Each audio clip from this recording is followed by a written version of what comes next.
వేణుగోపాల్ రెడ్డి గారు ఏం చెప్తారు? మీరు చూశారు కదా పవన్ కళ్యాణ్ ఈ రోజు చేసిన కామెంట్స్.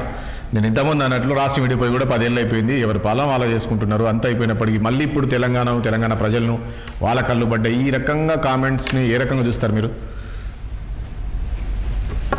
ఒకటి, పవన్ కళ్యాణ్ గారు మాట్లాడిన అంశం అయితే వాస్తవానికి అట్లా మాట్లాడకూడదు. అసలు సందర్భం కాదేమో అనిపించింది. ఎందుకంటే అది సందర్భం కూడా కాదు. అవును, ఎందుకంటే కోనసీమలో వాస్తవానికి అక్కడ కొబ్బరి చెట్లన్నీ కూడా పైన చెట్లు మొత్తం కూడా పోయినట్టు మనకు మీ విజువల్లోనే చూసిన. వాస్తవానికి కొబ్బరి చెట్లు మొత్తం కూడా కట్ అయిపోతే దానికి తెలంగాణకు ఏర్పాటుకు దానికి ఏం సంబంధం అంటే అసలు అది విచిత్రంగానే ఉన్నది మాటలు. వాస్తవానికి చెప్పాలంటే తెలంగాణ రాష్ట్రం ఏర్పడి 10 సంవత్సరాలు అయిపోయింది.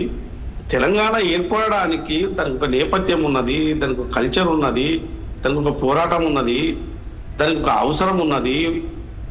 ఆ ఉద్యోగాలు, నిధులు, నీళ్లు ఇవి దీనికోసం కదా. కొబ్బరి చెట్లు ఇప్పుడు కొబ్బరి చెట్లు ఒకటే లేవు కదా. ఈస్ట్ వెస్ట్ గోదావరి మొత్తం ఆంధ్రప్రదేశ్ ఇది కొబ్బరి చెట్ల కోసమే ఇదైంది అనే మాట్లాడే అది చూస్తే విచిత్రంగా ఉన్నది. మరి ఎందుకు మాట్లాడారు? ఆ సందర్భం ఏంటికి మాట్లాడారు? అవగాహన లేకుండా మాట్లాడారు. ఎందుకంటే ఇప్పుడు తాను మాట్లాడింది తాను వింటే తనకి ఏమనిపిస్తుందో తనకే తెలుస్తుంది.